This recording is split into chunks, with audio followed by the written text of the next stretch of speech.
myslivci, se opětně do svého díla dejme, co Pán Bůh svěřil nám. To poctivě ochraňujme, svou mysl obraťme, ať ke skutkům dobrým a Bohu líbým s pomocí Huberta se naše dílo podaří.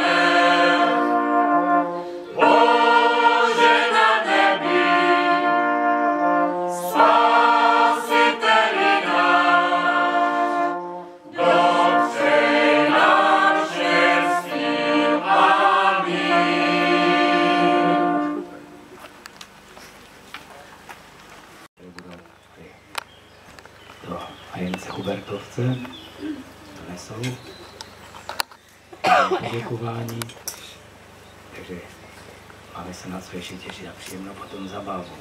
A donesou benedikcionál, zasvěcená už je tady obraz.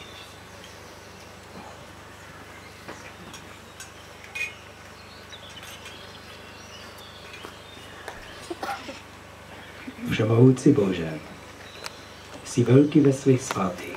Jejich život je pro nás příkladem a výzvou k následování.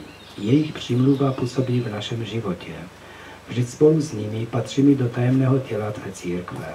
Prosíme tě, požehnej nás a dej, ať nám tyto obrazy připomínají, že máme následovat svatého Huberta v bezvýhradné lásce a opravdovosti života.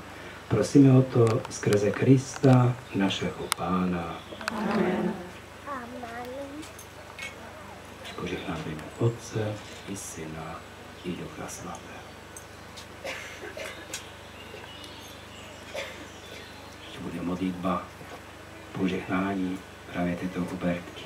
Pane Ježíši, ty jsi stále s námi. Požehnej, kdo v tomto domě se budou setkávat, přebývat a prosí o tvou pomoc. Daruj jim radost a pokoj v Duchu Svatém, úspěch v jejich práci a ochranu před vším zlem a nebezpečím.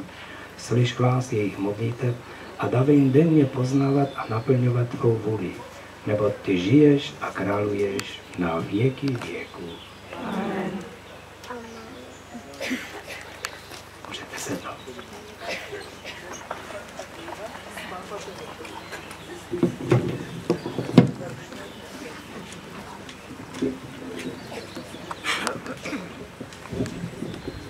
Vážení přátelé, já bych vás chtěl dodatečně přivítat na dnešním žehnání chaty Hubertky a zvlášť bych chtěl mezi náma přivítat publicistu, spisovatele a předsedu klubu spisovatelů Československé myslivecké jednoty, pana doktora Koudelku a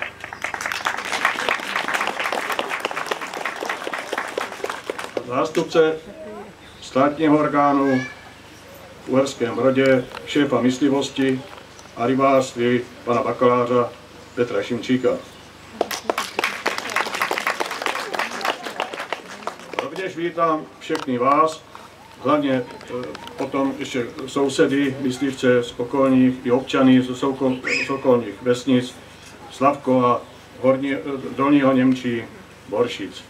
Všechny vás tady co mezi srdečně vítám, všechny občany. Kdybych na někoho zapomněl, tak mě to promiňte. Já bych vás jenom pozval po skončení tohoto žehnání, abyste si prohlédli jednak chatu, nejenom přízemí, ale i nahoře, abyste viděli, jaké dílo se tady vybudovalo, které by mělo sloužit Horněmči jako takovému, nejenom myslivcům, tak jak si to všichni nějak o tom píšou. Já bych to nerad jako rozváděl. Takže ještě jednou vás všechny co nejsrdečněji vítám a připadá mě taková milá povinnost ještě jednou. Já mám takovou pozvánku, prosím vás, kde se říká, že v naší republice už je 20 let, 18 roků vysvěcený na kněze, v tomto období slaví své narozeniny a v neposlední řadě mu byl udělen titul doktora filozofie. Takže už těch titulů mám, myslím, že 5, tak já bych chtěl panu Janu Kornekovi popřát jeho doktorátu a veškeré jeho činnosti v kněžství a to všem ostatním.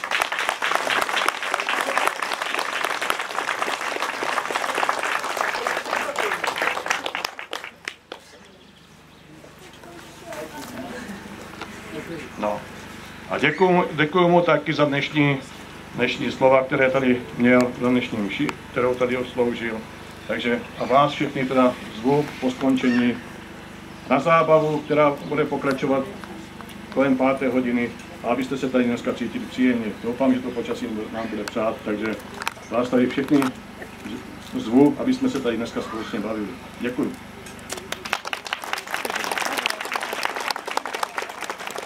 Taky rovněž moc a moc děkuji.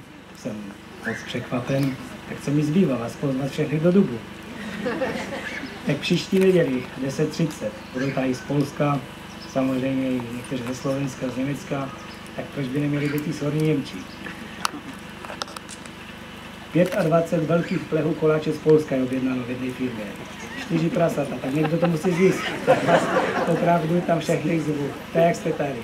Tak ještě jednou děkuji za ty přání, za vaši paměť, za modlitbu, za všechno. A jsem rád, že mohu tady spolu s váma dnes to odpolední strávit. S každým z vás. Děkuji moc.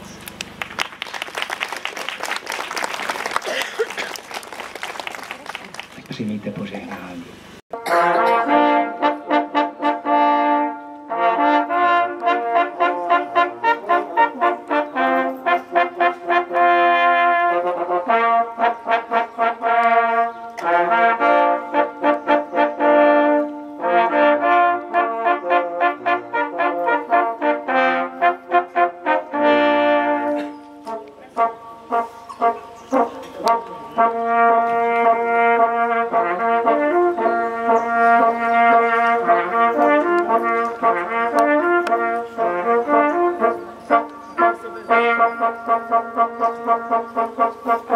Thank you.